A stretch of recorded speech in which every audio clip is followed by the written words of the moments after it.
السلام عليكم ورحمة الله وبركاته. كيف حالكم؟ إن شاء الله غادي نهضروا في واحد الموضوع اليوم، واحد الخبر جد صادم. كما كتعرفوا المحروقات في السوق العالمية أنها منخفضة، ورغم ذلك هنا في المغرب يعني يصرون على رفع ثمن أسعار. هادشي عجب، ما نفهمش علاش. واش حنا مستهدفين ديال بصح، ولا باغي يديروا زيادة الأسعار، ولا هناك إملاءات دولية؟ الله أعلم.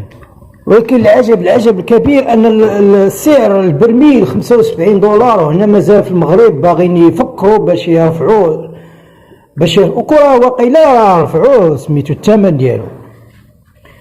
وغادي نشارك معكم أنا وياكم هذا الخبر الصادم، الأخبار اللي هذه الأعوام كلها صادمة. خبر كيقول شركات المحروقات تواصل فرض أسعار جد مرتفعة على المغاربة بسبب مخاوف من ركود الاقتصاد العالمي، حيث تسببت أخطار محدقة بالقطاع المصرفي العالمي في زيادة مخاوف كبيرة من ركود قد يفضي إلى تراجع الطلب على الوقود بشكل ملحوظ.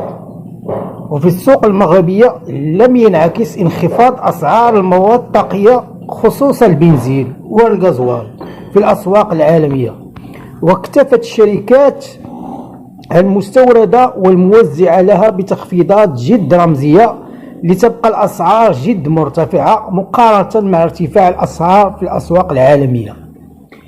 حيت ملي كيجيو ينقصوا الثمن كينقصوا بالسنتيمات، وملي كيجيو يرفعوا الثمن كيرفعوا بالدراهم.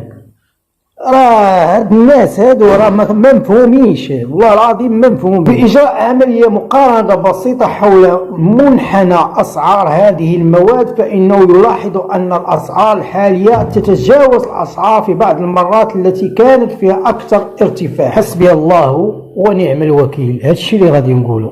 وهذا الخبر ديال اليوم، والسلام عليكم ورحمة الله وبركاته.